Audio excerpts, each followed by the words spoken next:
If you play acoustic guitar and you begin stuck on chord changes, chords and strumming, this is something that's helped many students over the last 23 years I've been teaching. And I'm sharing it here today because it's something that isn't taught very often. And it's often kind of a sneaky error that can happen players. So I'm going to show it to you real quick. Check this out. You're working on your strum. Now notice where my head is looking. Now watch this.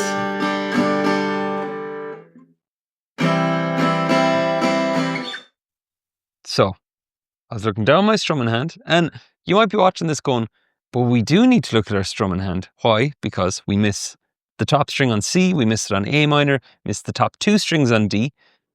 And oftentimes players, I know I certainly did it, look at their pick hand. If they're finger picking, if they're doing any sort of fiddly sort of stuff, or they're just aiming to strum, and when they see their strumming hand, they know they're getting it correct, so they look at it. And here's the problem.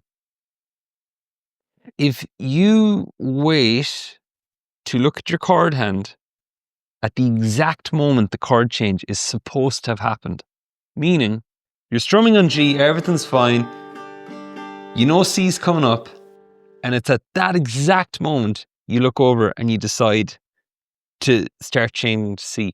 Now the problem is, C is already supposed to have happened, and that's why we often feel on guitar that our chord changes are behind the beat, that we can't change quick enough. A lot of the times, once you've drilled that chord change, and I have videos on that, by the way, just check out my channel, but once you've drilled that chord change, the problem can often be is that your focus was on your strum hand, and you only decided too late that you're going to change. Think of it like driving. If you're driving, this is my impression of driving, if you're driving, you don't suddenly go, I'm turning here now. Like, it's not a last minute turn, unless it was unplanned. You usually ask yourself, what turn is in the road up ahead? Oh, it's coming up here. Okay, so, okay, I'm going to start turning in now. You see it in advance, you make the decision in advance, and you make moves towards that direction. Going from a G to a C is the same thing. So, here's what you can do instead.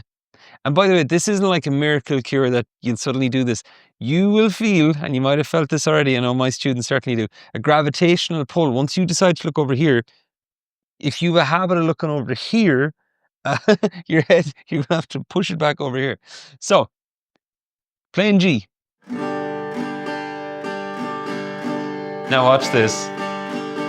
I'm thinking about C. I'm actually just thinking about C. Why would you be thinking about C when you're on G? Because you already have G on, and if it's sounding clear, you don't need to think about G anymore. It's like the opposite of mindfulness. Just think about the next thing and the next thing after that. So I'm thinking about C, I'm visualizing C. Now watch. I keep looking, I move in advance, and I make the change. I've met players who can play really fast from G to C like this, but once they start to strum, if they look here, then they leave it late to look there. It affects everything. So the answer is to work on your eyes, your head movement, your focus. And think of it this way, like if you look back and over, you could be doing that 30, 40 times throughout a song. Think of how many chord changes are in a song. If you're looking back and over, like if you did that without playing, you get a bit disorientated. And unconsciously, that's what happens a lot of guitarists. All right, so before you bounce, I hope you enjoyed this video. Leave a comment below. Let me know, has the head thing happened to you? And my name's Dave, by the way, from the School of Guitar. If you want to find out more about the School of Guitar, if you like the way I teach or I break things down, you'll find out more below about our community. We talk about a lot of cool guitar stuff. Okay, see you soon. Thank you.